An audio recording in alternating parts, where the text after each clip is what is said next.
வாழ்க வையகம், வாழ்க வளமுடன். வாழ்க வேதாத்திரியம், குருவே துணை.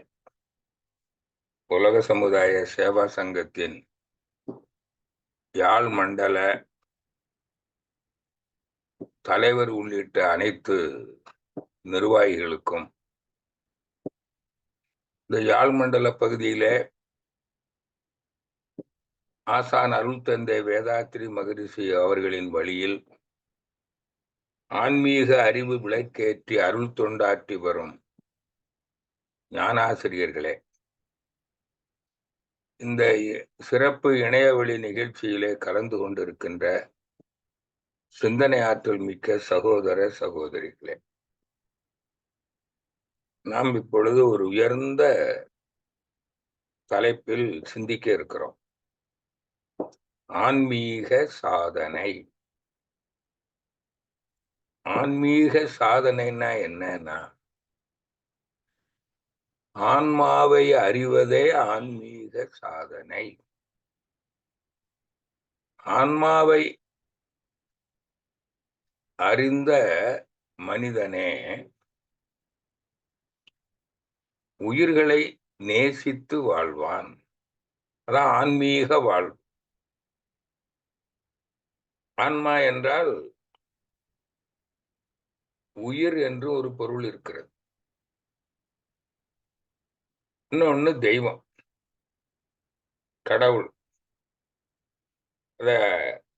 அத பரமாத்மா என்று சொல்வார்கள். உயிரை ஜீவாத்மான்னு சொல்லுவாங்க.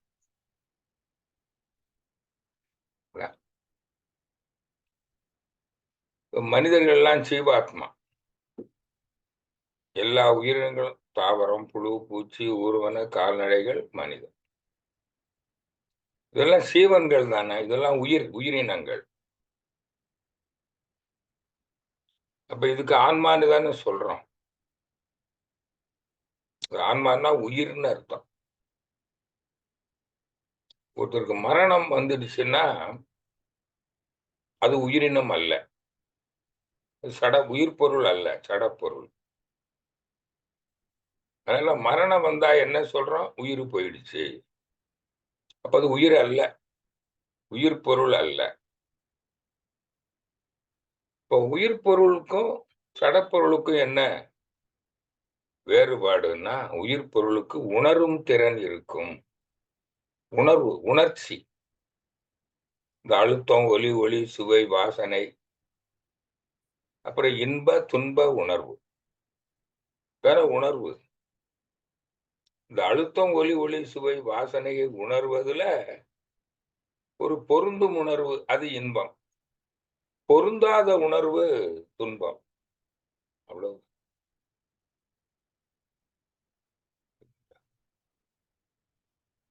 அப்போ அந்த அந்த இன்ப துன்ப அனுபவத்தை பெறுவது எது? உயிர்.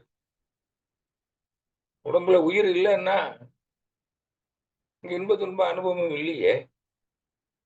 அதனால உடலில் இயங்கும் அந்த உயிருக்கு இன்னொரு பேர் இருக்குதுங்க, மனம்னு பேர். அதைத்தான் உயிரின் படர்க்கை நிலை மனம். உடலில் இயங்கும் உயிர் உணர்வு நிலையில் இருக்கிறது, அதான் மனம். ஆகையினாலதான் மனதையும் ஆன்மா என்று சொல்வார்கள். சரிங்களா? அப்ப இதுதான் மறை பொருள்னு பேர். மனம், உயிர், தெய்வம். இது என்ன மறைபொருள்? புலனறிவுக்கு, ஐயறிவுக்கு மறைவாக இருக்கிறது மறைபொருள். 3 மறைபொருள். இந்த 3 மறைபொருட்கள் பற்றிய அறிவுதான் ஆன்மீக அறிவு. இதை அறிந்தால் ஒரு அன்பு மலரும் என்று பெரியவங்க சொல்லியிருக்காங்க. ஆன்மீக அறிவு எதுக்கு? ஆன்ம நேயம் சொல்றாங்களே, உயிர்ம நேயம் தான் உயிர் அறிவு. இந்த உயிரை அறிகிற அறிவு தான், அதாவது இந்த மனம், உயிர், தெய்வம்னு சொன்னோம் அல்லவா? இதை அறிகிற அறிவு தான் 6வது அறிவு. இந்த 6வது அறிவு யாருக்கு இருக்குது? மனிதனுக்கு தான் இருக்கு.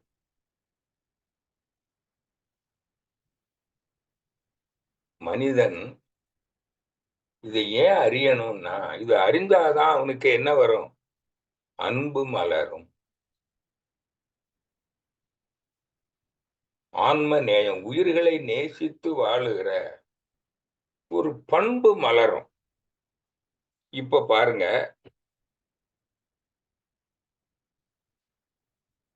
இந்த மனிதனுக்கு இப்ப வாழ்றாங்க இல்லையா மனிதன், மனிதனுக்கெல்லாம் உயிர்களை நேசிக்கிற அன்பு இருக்கிறதா? அது எப்படி? நாம் அனைவரும் ஒன்று என்று அறிந்த அன்பு. அதுதான் ஆன்மீக அறிவு. தெய்வமே, தெய்வம் ஒன்றே, ஒன்றே குலம்,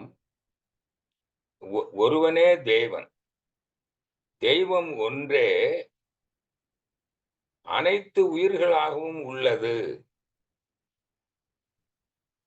சரிங்களா? என்பதை அறிந்த ஒரு அறிவு நிலை இருக்கு பாருங்க. அதான் அன்பு. அதான் ஒன்னஸ்.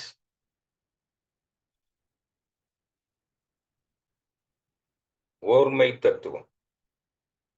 இந்த வடமொழியில அத்வைதம்னு சொல்லுவாங்க. அத்வைதம் ஒன்றுதான்.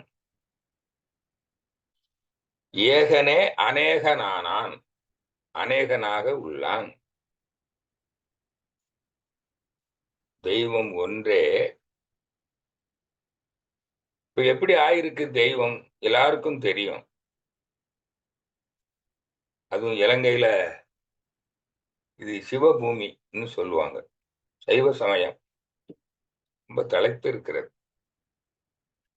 என்ன சொல்லுது சைவ சமயம்? அந்த சிவத்துக்கு உருவம் இல்லை, அருவம். அதுவே உருவானது. அதான் நாம சிவாய.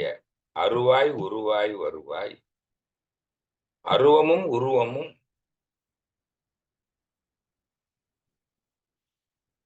அப்ப அந்த உருவம்ங்கிறது என்னது?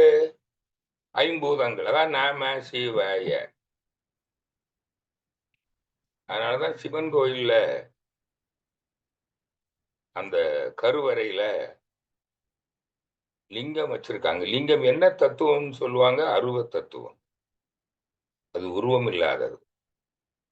அதனாலதான் அதுல இங்க பாருங்க, தலை, கை, காலு, உருவம், மூக்கு, கண்ணு, இதான் உருவம் இருக்கா? ஒண்ணுமே இல்லை.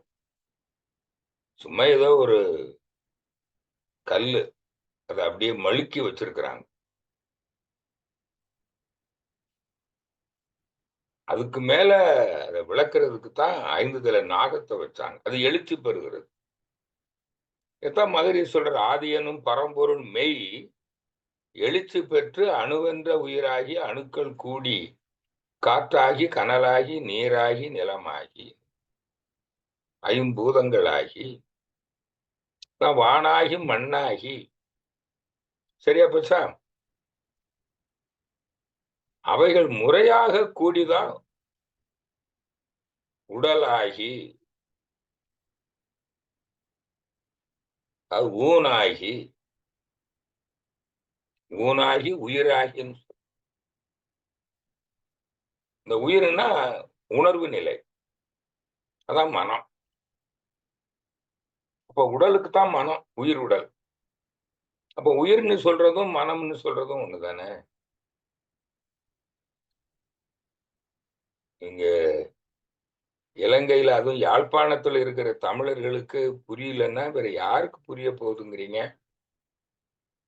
ம்? அன்பானவர்களே, நன்கு சிந்தியுங்கள். இதுதான் ஆன்மீக அறிவு. அப்ப அதுதான் முறையாக கூடி இப்ப எல்லாருக்கும் தெரியும். மாணிக்கவாசகர் சொல்லுகிறார். புல்லாகி, புழுவாகி, பூச்சியாகி, ஊர்வனவாகி, கால்நடையாகி, மனிதராகி இங்க இருக்கிறது எல்லாமே அதுதான். பூத கணங்கள் எல்லாம் எல்லாம் அவனே. ஆகி, ஆகி, ஆகி தானாக ஆகியது. தன்மாற்றை தான் எவல்யூஷன். தெய்வம் விண்ணை படைக்கவில்லை, விண்ணாக ஆனது. சிவம் சக்தியை படைக்கவில்லை, சிவமே சக்தியாக ஆனது. இல்லையா? சிவம் இல்லையேல் சக்தி இல்லை. இருந்தால் சிவம், இயங்கினால் சக்தி. அந்த இயக்கத்தை தான் எழுச்சின்னு சொல்றோம். ஆதி எனும் பரம்பொருள் மெய். அதான் ஆன்மா. ஆன்மா என்றாலே மெய்ப்பொருள்னு அர்த்தம். மெய்ப்பொருள்னா அழியாத பொருள். ஆன்மா என்ற சொல்லுக்கும் அழியாத பொருள். ஆன்மா அழியாதது. இப்படித்தானே ஆன்மீக துறையில எல்லாம் சொல்லி இருக்கிறாங்க. எல்லா மதங்களும் சொல்லி இருக்குது. அப்ப ஆன்மீக சாதனை என்னங்க? அந்த ஆன்மா தான் எழுச்சி பெற்று ஐம்பூதங்களாகி, அவைகள்தான் அண்டங்களாகி, பூமியாகி, சூரியன் ஆச்சு. சூரியன்ல இருந்து தான் என்ன வந்தது? பூமி, மற்ற கோள்கள் வந்தது. அதுல இந்த நில உலகத்துல தான் உயிரினம் தோன்றுவதற்கு ஐம்பூதங்களும் அங்க ஒரு குறிப்பிட்ட விகிதாச்சாரத்துல இங்கதான் கூடுது. முறையாக கூடுகிறது. அங்க இருக்குது. அதனாலதான் நில உலகத்துல உயிரினம் தோன்றுகிறது. அது ஓரறிவு தாவரம். அதுல இருந்து வர்றதுதான் புழுவு. அதுல இருந்து வர்றது பூச்சி, ஊர்வன, கால்நடைகள். அதுல இருந்து வந்தது மனிதன். இப்போ மனிதனிலிருந்து மனிதன் வருகிறான். இப்போ மனிதன்ல இருந்து இன்னொரு அறிவுள்ள ஜீவன் வரல. வந்தா எதுக்கு அறியணும்? 6 அறிவு தானே இருக்கிறது. ஒண்ணு இறைவன், இன்னொன்னு ஐம்பூதங்கள். இப்போ ஐம்பூதங்களை அறிகிற அறிவு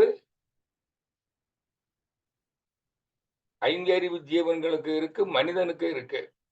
அதுக்கு மேல இந்த 5க்கும் மூலமான ஆன்மாவையும் அறியும் அறிவு இருக்கிறது. அதான் 6வது அறிவு. அதான் ஐயப்பன். ஐயப்பன் இல்லையா? இந்த 5க்கும் அப்பனானவன்.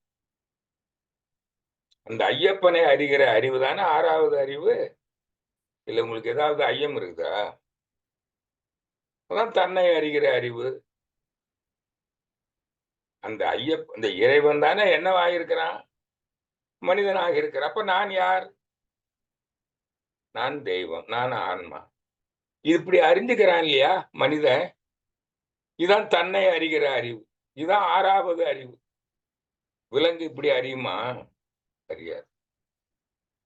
அப்ப ஆன்மாவு தன்னை அறிவதுதான் ஆன்மீக சாதனை. தன்னை அறியணும். எதுக்கு? தன்னையோ கடவுளையோ அறியணும்.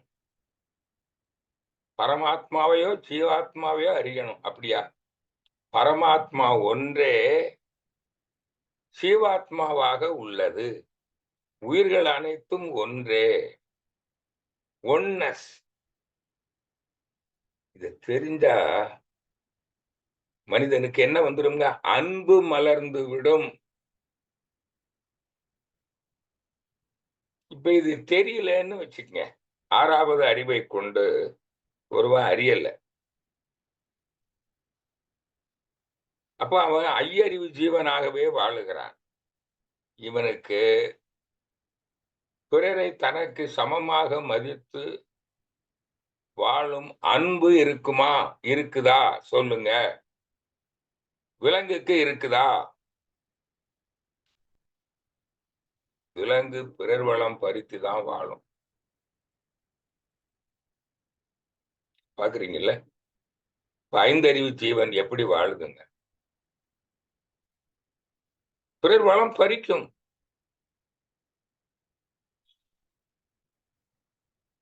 பேராசைப்படும்.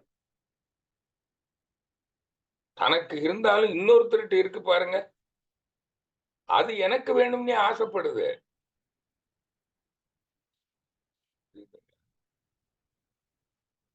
அதனால இது துன்புறுத்துகிறார். ஆசைப்படுகிறார். ஆசையே துன்பத்துக்கு. விலங்கு பிறரை துன்பற்றி தானே வாழ்ந்துச்சு. இப்ப அதே தான் வாழ்றான்.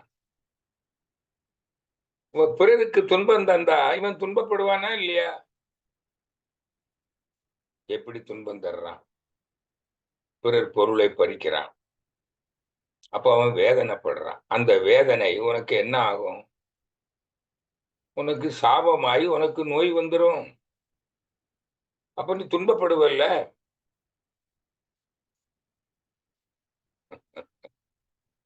சரி, துன்பப்படுவ. இதனால மட்டுமா துன்பப்படுவ? நீ நீ பொருளை பறிக்கிற இல்லையா? வாழ்க்கைக்கு பொருள் வேணும். நீ பொருளை பறிக்கிறவன், நீ பறிச்சு உனக்கு தேவையான பொருளை நீ பறிக்க முடியுமா? முடியாது. மனிதன் பொருள் பறித்து வாழ வந்தவன் அல்ல. நீயே பொருளை ஈட்டணும். தொழில் செய்து உழைத்து பொருள் ஈட்டணும். அப்படி உழைச்சி பொருள் ஈட்டுனா எப்ப பொருள் ஈட்டுவ? அன்பு இருந்தாதான். நான் பறிக்க கூடாது. பறித்தா எனக்கு நோய் வரும், துன்பம் வரும். அப்ப நான் துன்பம் இல்லாமல் வாழணும்னா, நான் பிறர் வளம் பறிக்காமல் நான் உழைத்து பொருள் ஈட்டணும். அப்ப உழைத்து பொருள் ஈட்டும் போது அவனுக்கு என்ன வராது? பொருள் பிரச்சனையே இருக்காது. உழைக்காம வாழ நினைக்கிறவனுக்கு அவனுக்கு பொருள் இருக்குமா? உயிர் வாழ்றதுக்கும் உலக இன்பங்களை துய்ப்பதற்கும் எவ்வளவு பொருள் வேணும்? விலங்கு உழைக்காது. விலங்கை போல உழைக்காம வாழணும்னு நினைச்சா அப்ப அவனுக்கு பொருள் பிரச்சனை இருக்குமில்ல. ஆனா ஆன்மாவை அறிந்தவனுக்கு அன்பு வந்துடும். எல்லாரும் நான் தான். அப்ப நீ பொருள் பறித்தா அவன் துன்பப்படுவான். அது யாரு? நான் தான். இப்ப நீ யாருக்கு துன்பம் கொடுக்கிறேன்? எனக்கே தான் துன்பம் தருகிறேன். பிறர்க்கு என்னா முற்பகல் செய்யின் தமக்கு என்னா பிற்பகல் தாமே வரும். அப்ப இவன் உழைச்சு பொருள் ஈட்டிடுவான்ல, பிறருக்கும் துன்பம் தர மாட்டான் இல்லையா? அப்போ தனக்கு இவன் இந்த இந்த உலக இன்பங்களை அனுபவிப்பான். யாரு? தன்னை அறிந்தவன் அளவோடு அனுபவிப்பான். இன்னும் வேண்டும், எனக்கே வேண்டும் நீ ஆசைப்பட மாட்டான். ஏன்? நான் என்னாலும் வாழ்கின்றேன். இது ஆன்மீக அறிவு. நான் ஆத்மா, எனக்கு அழிவு இல்லை. இது ஆன்மீக அறிவு. ஆன்மீக சாதனையில தன்னை நான் யாருன்னு தெரிஞ்சுக்கிறான் மனிதன். நான் ஆத்மா, நான் நித்தியமானவன், எனக்கு சாவில்லை, எனக்கு மரணம் இல்லை, நான் உடல் அல்ல, நான் ஆத்மா. எல்லாமே என் உடல் தான். அங்க இருக்கிறது எல்லாமே. எல்லா உடல்லையும் நான் தான் வாழுகிறேன். அதனாலதான் எல்லோரையும் நேசிக்கிறோம். நான் எவ்வளவு காலம் வாழுகிறேன்? இந்த உலகம் உள்ளளவு வாழுகிறேன். நான் நித்திய ஜீவன். அப்போ இவனுக்கு அனுபவிக்கிற இன்பம் இருக்கு பாருங்க. இது இன்னும் வேண்டும் அப்படின்னு ஆசை இருக்குமா? நான் செத்து போயிடுவேன்னா தாங்க ஆசை இருக்கும். ம். இப்ப நான் இலங்கைக்கு வர்றேன், யாழ்ப்பாணம் வர்றேன்னு வச்சுக்கங்களேன். அங்க துரியன் ஃப்ரூட், துரியன் பழம் அந்த சீசன்ல நெறைய கிடைக்குது. எனக்கு அத சாப்பிடணும்னு ஒரு ஆசை. ரொம்ப நல்லது உடம்புக்குன்னுட்டு. ஏன்னா, அங்க இருக்கிறவங்கலாம் நீங்க அந்த சீசன்ல அவ்வப்போது கிடைக்கும்போது ஒரு அளவோட சாப்பிடுவீங்க. நான் அளவோட சாப்பிடுவேனா? ஐயோ! இத விட்டா எனக்கு கிடைக்காதே. நான் நாளைக்கு இந்தியாவுக்கு போயிடுவேனே. அப்ப நான் என்ன பண்றேன்? இருக்கு வரைக்கும் என்னத்த கண்டோம், நல்லா அனுபவிப்போம். இதுதான் பேராசைப்பட்டு, புலனின்பத்திற்கு பேராசைப்பட்டு, மனிதன் என்ன பண்றான்? பொருளுக்கும், புலனின்பத்திற்கும் பேராசைப்பட்டு. ஏன்னா புலன் இன்பங்கள அனுபவிக்கணும்னா பொருள் வேணும். இல்லீங்களா? இப்ப பொருளுக்கும் பேராசைப்பட்டும் ஒரு 5 செயல்களில் மனிதன் அளவு முறை மீறுகிறான். அது என்னன்னு பாருங்களேன். உணவு, உழைப்பு, உறக்கம், உடலுறவு, எண்ணம். அது மட்டும் முதல்ல எண்ணம். எண்ணம் என்னது? ஆசை. பிறரிடம் இருப்பது எனக்கு வேண்டும். பேராசை. இந்த பேராசை படும்போது, இந்த பேராசையோடு வாழுகிறான். நிறைவேறாத ஆசைகளோடு வாழுகிறான். எவ்வளவு இன்பத்தை அனுபவிச்சாலும். அதனாலதான் அவனுக்கு பயம் வருது, சினம் வருது, கவலை வருது. அப்ப உணர்ச்சி வயப்பட்ட ஒரு மனநிலையில வாழ்வான் மனிதன். இதைத்தான் மன அழுத்தம்ங்கிறோம். இப்ப மன அழுத்தத்தோட வாழ்றவனுக்கு நோய் வருமா? வராதா? எத்தனை இன்னைக்கு மருத்துவர்கள் எல்லாம் சொல்றாங்க. டென்ஷன், ஸ்ட்ரெஸ், டிப்ரஷன், மன அழுத்தம். சாப்பிடுறத எப்படி சாப்பிடுறான்? சுவையில மயங்கி, ஐயோ! இத விட்டா எப்படா அனுபவிக்க போறோம்? அப்ப உணவுல அளவு மீறுறீங்கல்ல? அளவு முறை. பொருள் இப்ப சம்பாதிக்கணும், சம்பாதிக்கணும். Over time. உடம்ப வருத்தி, உறக்கத்த கெடுத்து, ம், உழைக்கிறீங்க. பொருள் ஆசை. நோய் வருதா? வரலையா? பொருளாசை, புலனின்ப ஆசை. அதனால உறங்க வேண்டிய நேரத்துல உறங்காம, அத பொருள் ஈட்டுவதற்கும், புலனின்பங்களை துய்ப்பதற்கும் அந்த நேரத்த என்ன பண்ற? செலவு பண்ற. இப்பதான் உறக்கத்த கெடுக்கிற. உறங்காம. அதே மாரிதான் புலனின்பமும். அதுவும் பால் உறவு இன்பம். அந்த தேவை உணர்வு வரும்போது தானே உறவு வச்சுக்கணும். அந்த இன்பத்திலே மயங்கி இப்பவே வேணும்னு நினைக்கிறேன். அதிகமா அனுபவிக்கிறேன். புரிஞ்சுதுங்களா? அப்ப உணவு, உழைப்பு, உறக்கம், பாலுறவு. முதல்ல எண்ணம், செயல். அதான் மகிழ்ச்சி சொல்றார். எண்ணம், செயல். செயல் என்னது? உண்ணுதல், உழைத்தல், உறங்குதல், உடலுறவு. இதான் செயல். இந்த செயல்ல அளவு முறை மீறும்போது நோய் வருமா? வராதா? உன் உயிர் சக்தியை இழந்து விடுகிறாய். உனக்கு இங்க ரசாயன குழப்பம் வந்து விடுகிறது. ரத்தத்தில் சத்துப்பொருள் குறைந்து போகிறது. நச்சுப்பொருள் தேங்கி விடுகிறது. இதான் ரசாயன குழப்பம். இது மட்டும் இல்ல.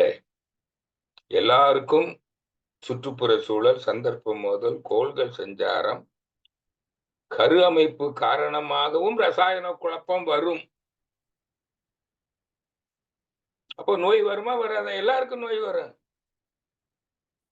இப்போ உன் மீது அன்பு இருந்தால், நோய் வந்துச்சுன்னா நீ இந்த உலக இன்பங்களை அனுபவிக்க முடியுமா?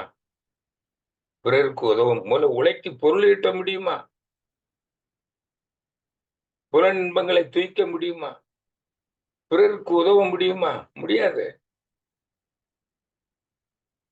அப்போ நீ பயனற்று போகிறாய் இந்த உடல். அப்ப இந்த உடலை யார் வாழ்றா? ஆன்மா. இது இறைவன் வாழுகிறான். இதைத்தானே சைவ சமயம் சொல்லுது. திருமூலர் சொல்றாரா இல்லையா? உடம்பை முன்னம் இழுக்கென்றிருந்தேன் உடம்பினுக்குள்ளே ஒரு பொருள் கண்டேன்.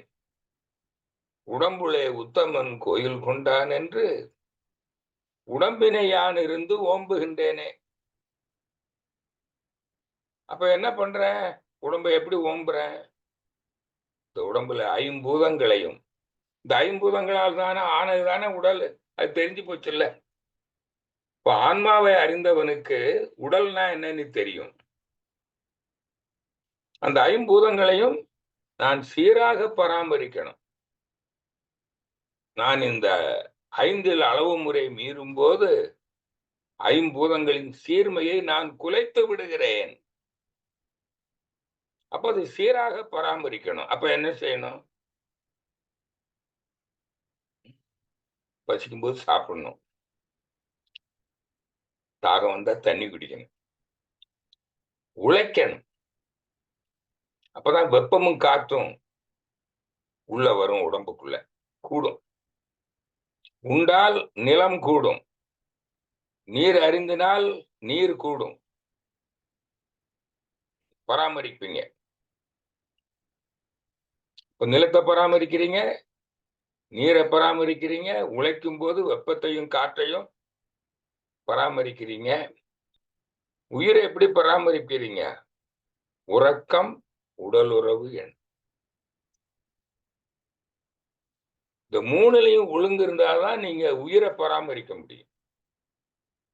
பாருங்க, உறங்கலைன்னா உயிர் செலவு மன இயக்கத்துல. உடல் உறவுல தான் உயிர் சக்தி அதிகமா செலவாகுது. உணர்ச்சி வயப்படும் போதுதான் மனம் கொந்தளிக்குது. அப்ப உயிர் உடம்பை விட்டு வெளியில போயிருமில்ல. உயிருக்கு இழப்பு தானே. இப்ப பாருங்க, ஆன்மீக சாதனையில ஆன்மாவை அறிந்தவனுக்கு தான் நோயின்னா என்னன்னு தெரியும். நான் எப்பொழுது இந்த பொருளுக்கும் புலைமுகத்துக்கும் பேராசைப்பட்டு 5 செயல்களில் அளவு முறை மீறுகிறேனோ, அப்ப என்ன ஆயிடும்? என் உடம்புல இந்த சீர்மை, ஐம்பூதங்களுடைய சீர்மை குலைந்து விடுகிறது. அதுதான் நோய். அதுக்கு என்ன அடையாளம்?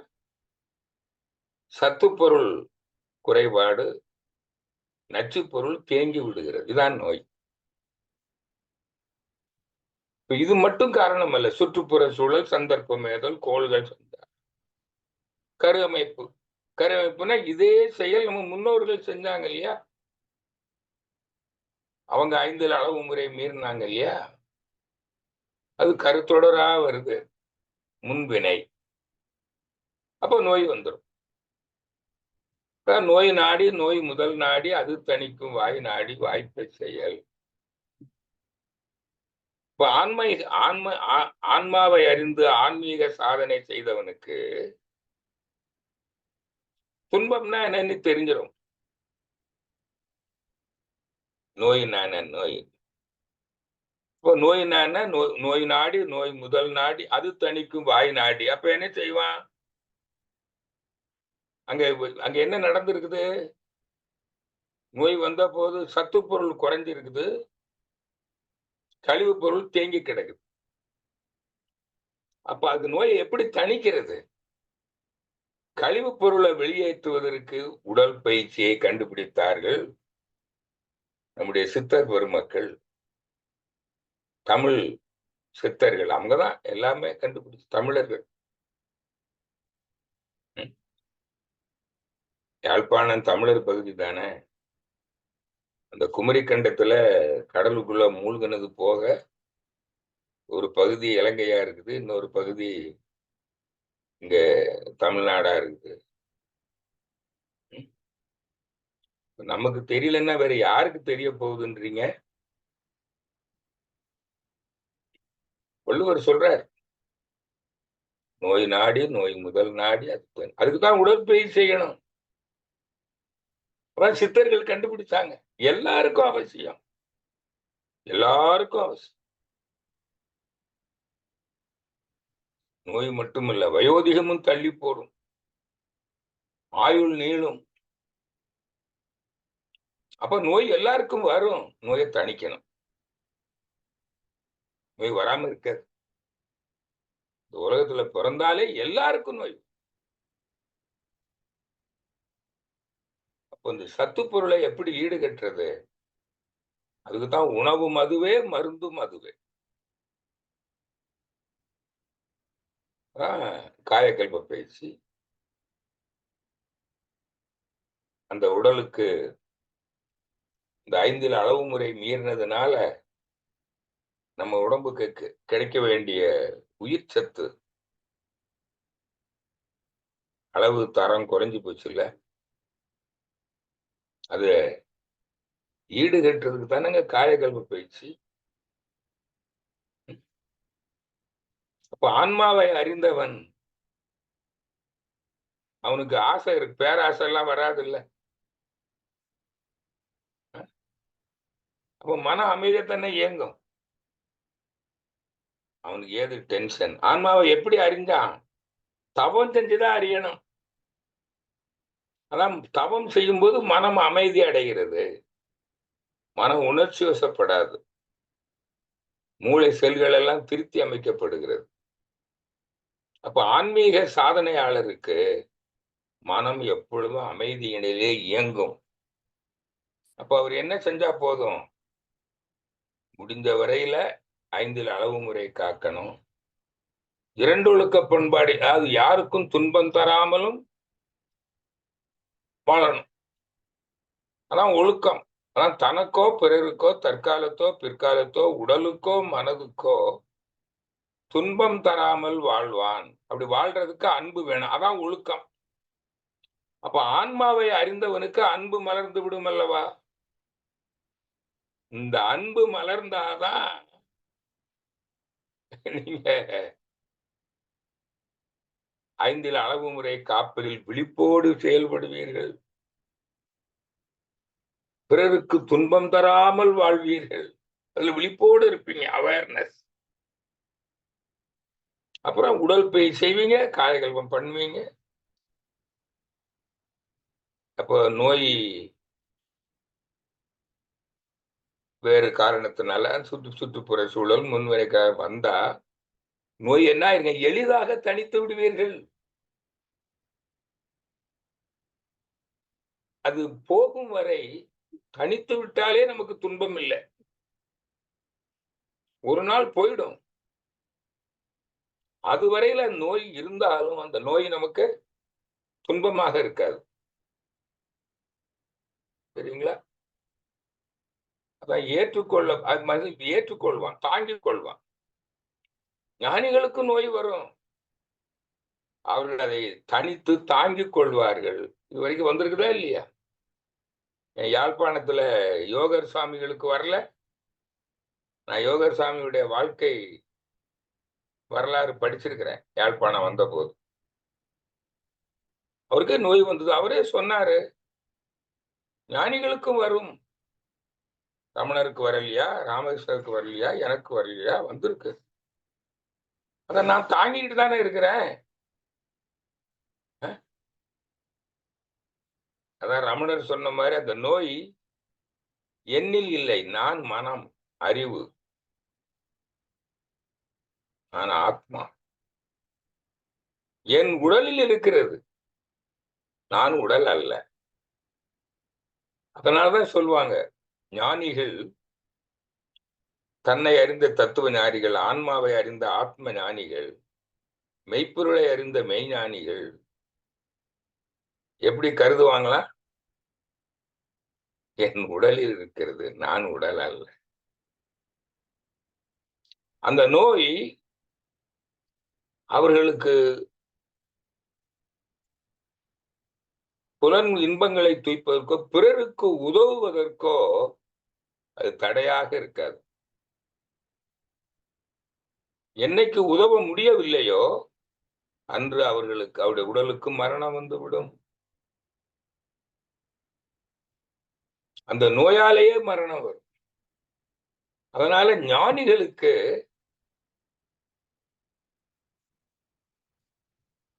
முற்பிறவியிலே செய்த பாவங்களுக்கான நோய் கடைசி காலத்துல வருமா?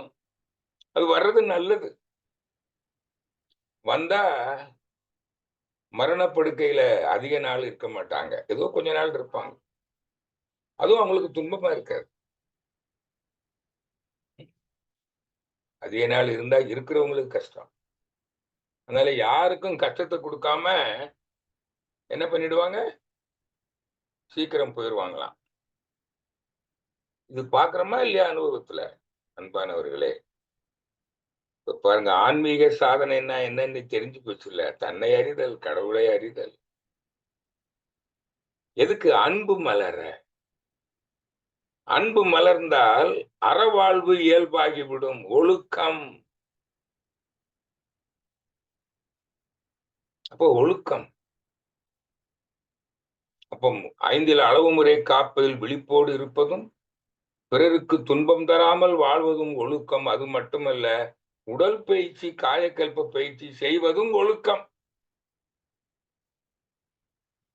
நல்ல செயல்.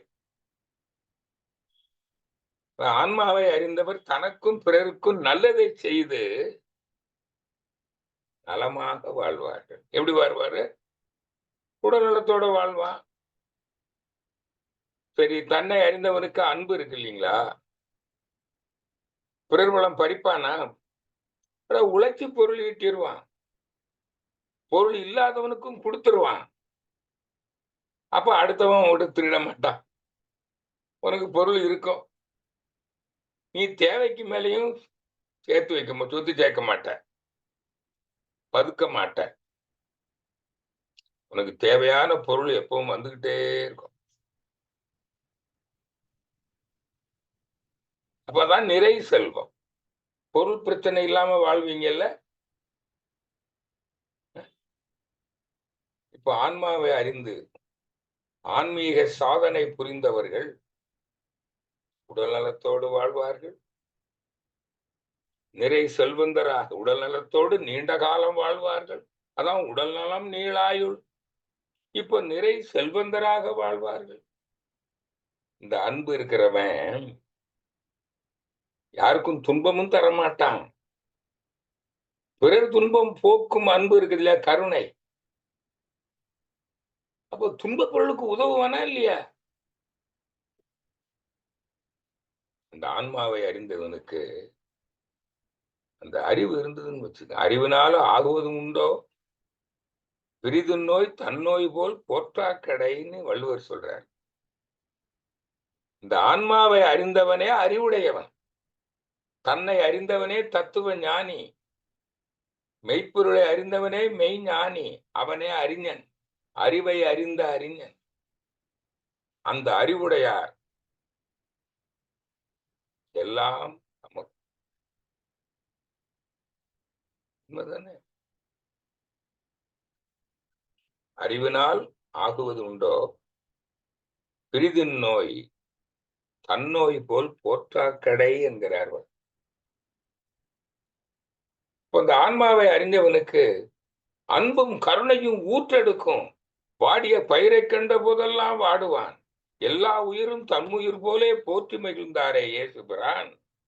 எல்லா மகான்களும் இந்த அன்பு தானங்க போதிக்கிறாங்க. அன்பே சிவம், அன்பே கடவுள். எல்லா மதங்களும் மதங்கள் எதை பற்றியது? கடவுள் பற்றியது, ஆன்மா பற்றியது, தெய்வம் பற்றிய ஒரு துறை, ஆன்மீக துறை. மதங்கள், எல்லா மதங்களும் கடவுள் ஒன்றுதான். உருவமில்லாத கடவுள் ஒன்றேதான் ஐம்பூதங்களாகிய அனைத்துமாக இருக்கிறது என்று எல்லா மதமும் இதானே சொல்லுது. உலகத்திலே பெரிய மதம் ஆதியிலே எங்கும் வெறுமையாய் இருந்தது, இருள் சூழ்ந்து இருந்தது, உருவம் இல்லாதது, பிதாவுக்கு உருவம் இல்லை. அவரே விண்ணையும் மண்ணையும் படைத்து அனைத்து ஜீவராசிகளையும் படைத்தார். படைத்தார்னா ஆனார். அப்ப எல்லா மதமும் அன்பு தானங்களை போதிக்குது. நம்ம எல்லாம் ஒரே ஆண்டவருடைய பிள்ளைகள். பிள்ளைக்கு தந்தை ஒருவன், நம் எல்லோருக்கும் தந்தை இறைவன். எல்லாரும் ஆண்டவருடைய பிள்ளைகள். அப்ப நம்ம எல்லாம் சகோதர சகோதரர். அன்பே பிரதானம். சகோதர அன்பே பிரதானம். இந்த கருத்துல தானே விவேகானந்தர் சிக்காகோவுல சகோதர சகோதரிகளேன்னு சொன்னாரு. இவர் இந்த கருத்து புரிஞ்சுக்கிட்டதுனால அது சொன்னார். அங்க இருந்தவங்களும் புரிஞ்சுக்கிட்டதுனாலதான் கை தட்டினாங்க.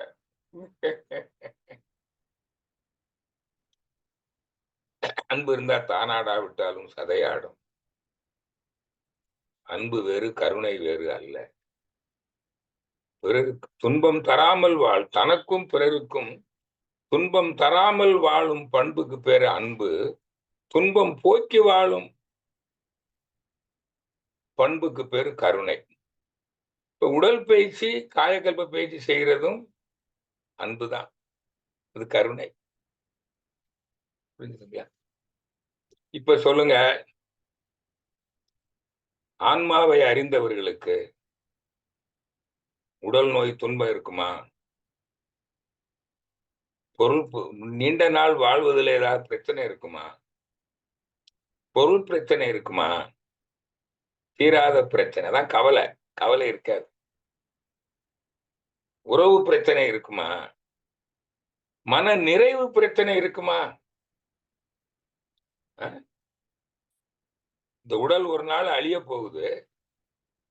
வயதான காலத்துல அப்ப எல்லாரும் கேட்கறாங்க, உங்களுக்கு இந்த உலகத்தை வாழ்ந்து நீங்க அனுபவிச்சது போதுமா, இன்னும் வாழணுமா?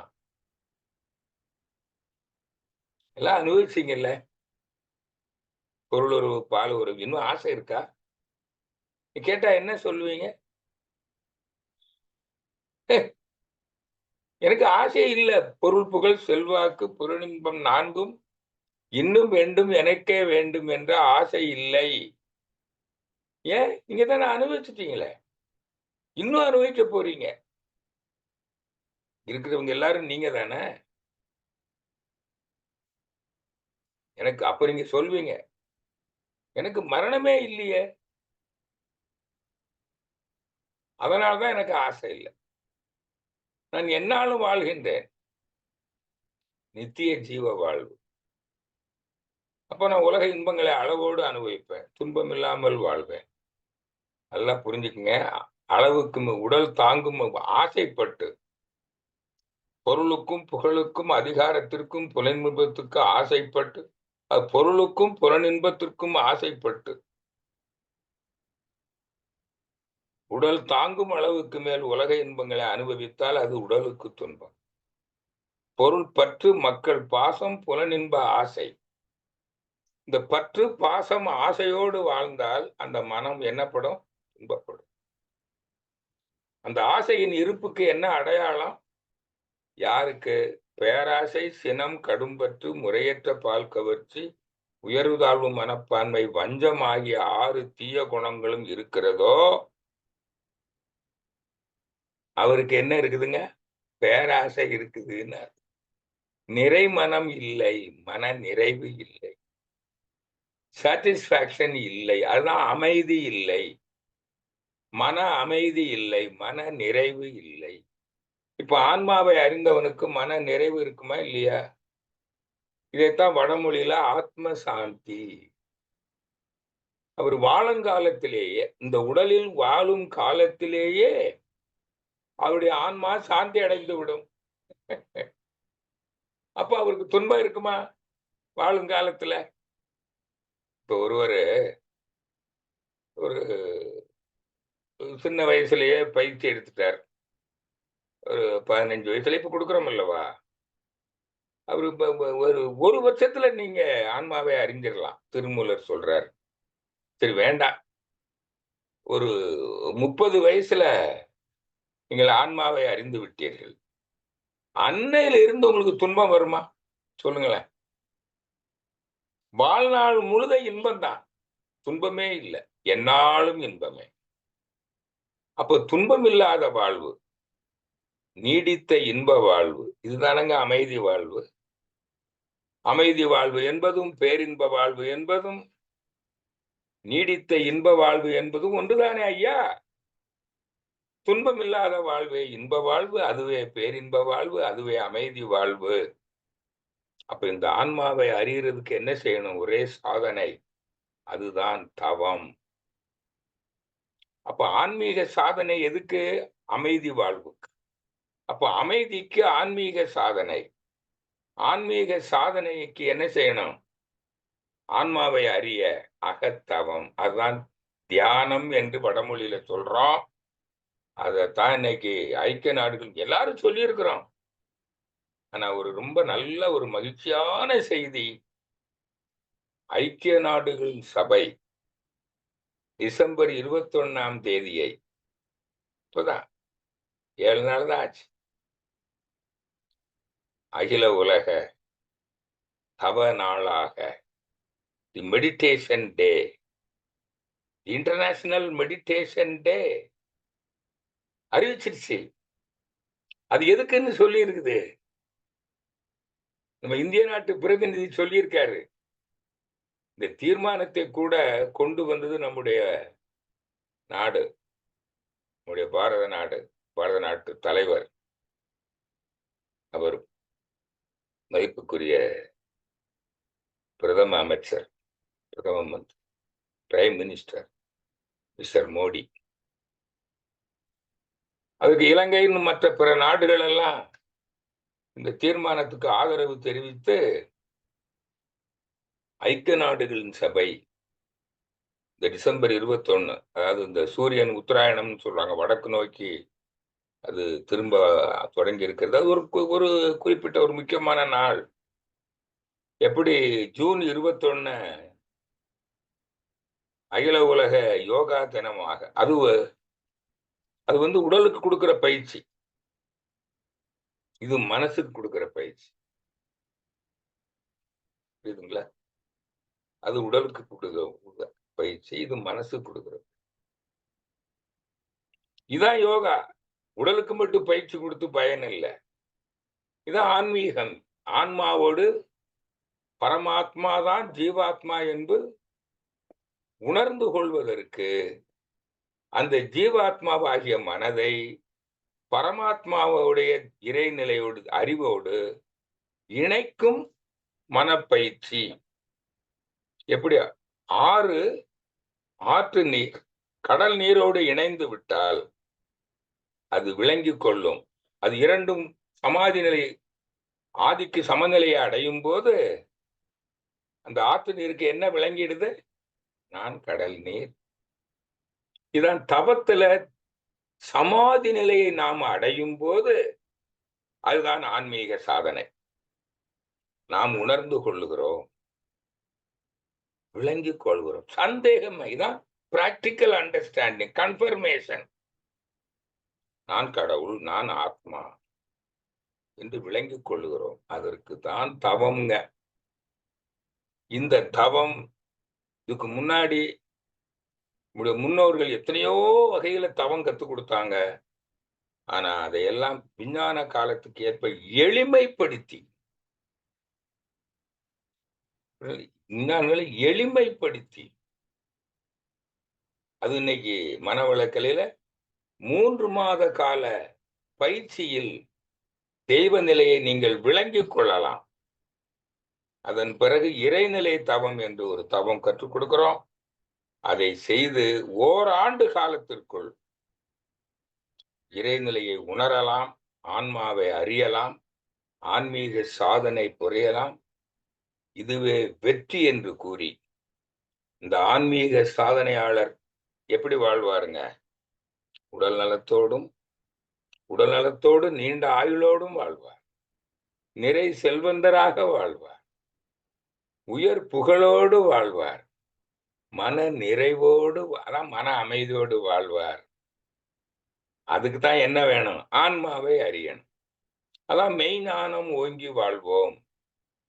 இதைத்தான் நம்முடைய மனவளக்கலை தபத்துல அந்த சங்கல்பம் சொல்றீங்களே, தவம் பண்ணி உடல் நலம் நீளாயுள் நிறை செல்வம் உயர் புகழ் மெய்ஞானம் ஓங்கி வாழ்வோம். அதுதான் ஆன்மீக சாதனை என்று கூறி, இந்த ஒரு ஆன்மீக சாதனைக்கான ஒரு எளிய பயிற்சியை நமக்கு இந்த விஞ்ஞான காலத்திற்கு ஏற்ப வடிவமைத்து கொடுத்திருக்கின்ற நம்முடைய ஆசான் அருள் தந்தை தத்துவ ஞானி வேதாத்திரி மகிழ்ச்சி அவர்களை வணங்கி போற்றி, இந்த உரையை கேட்டு பயனடைந்திருக்கின்ற உங்கள் அனைவரையும் வணங்கி வாழ்த்தி எனது உரையை நிறைவு செய்கிறேன். அனைவருக்கும் நன்றி, மகிழ்ச்சி, வாழ்த்துக்கள். வாழ்க வளமுடன். வாழ்க வளமுடன் சார், வாழ்க வளமுடன். மிக மிக அற்புதம் சார். ஆன்மீக சாதனை என்ற ஒரு மாபெரும் சாதனையை வேதாத்திரி மகரிஷி அவர்கள் எளிய முறையில வடிவமைச்சு, ஆத்மாதான் இன்று நானாக இருக்கிறேன், எது அதுவோ இன்று நானாக இருக்கிறேன், தத்துவமசி என்ற அர்த்தத்திற்கு நல்ல விளக்கம் கூறி, அனைத்தும் இறைவனினுடைய தன்மாற்றத்தில் தான் நாம் எல்லாம் இருக்கிறோம் என்றும், சகோதர தத்துவம் அன்பும் கருணையும் வந்துவிடும் என்றும் மிக தெளிவாக எடுத்து கூறினீர்கள். இப்பொழுது நாம் ஐயா அவர்களது முதுநிலை பேராசிரியர் ஐயா அவர்களை துரிய நிலையிலிருந்து வாழ்த்தி விடுவோம். வாழ்க வளமுடன். அனைவரும் துரிய நிலையில் இருந்துங்கள். நமது முதுநிலை பேராசிரியர் வேத சுப்பையா அவர்கள் வாழ்க வளமுடன். அவர்களுடைய உடல்நலம், மனநலம், குடும்ப நலம், நட்பு நலம் வாழ்க வளமுடன். அவர்களுடைய ஆன்மீக சிந்தனையும் ஆன்மீக சாதனையும் மென்மேலும் வாங்க வாழ்க வளமுடன். இந்த இணைப்பில் கலந்து கொண்டுள்ள அத்துணை நல்லுள்ளங்களும் வாழ்க வளமுடன். அவர்களுடைய உடல்நலம், மனநலம், குடும்ப நலம், நட்பு நலம் வாழ்க வளமுடன். அனைவருக்கும் நன்றி. இப்ப கேள்வி கேட்கறவங்க எல்லாத்துக்கும் அன்மியூட் கொடுத்தறேன். மைக்கை அன்மியூட் பண்ணி சாரை கேட்கலாம். எல்லாத்துக்கும் அன்மியூட் கொடுத்திருக்கிறேன். யாருக்காவது விருப்பம் இருந்தா சார்கிட்ட பேசணும்னா பேசலாம். நேரடியா அன்மியூட் பண்ணி பேசலாம். சதீஷ்குமார் பேசுங்க.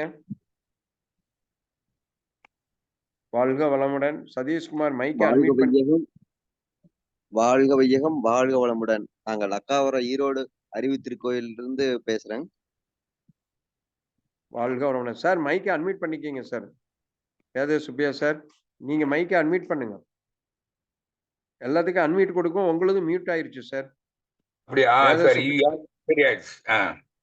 சரியாச்சுங்க. சதீஷ்குமார் மைக்கை அன்மியூட் பண்ணி பேசுங்க. ஹலோ, பேசுங்க. வாழ்க வையகம், வாழ்க வளமுடன். நாங்க ஈரோடுல இருந்து பேசுறேங்க ஐயா, வேதசுப்பையா.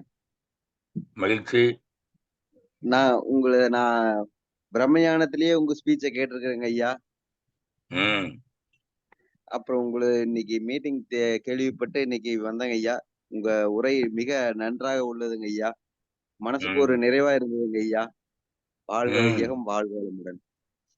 மகிழ்ச்சி, மகிழ்ச்சி. வாழ்க வளமுடன், வாழ்க வளமுடன். வேற யாராவது கேள்வி கேட்கறீங்களா? சார்கிட்ட பேசணும் பேசலாம். மைக்கை அன்மியூட் பண்ணி கேட்கலாம். வாழ்க வளமுடன்.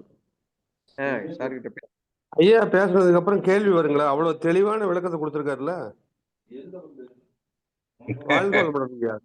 சிறப்பா இருக்குங்க. மகிழ்ச்சி.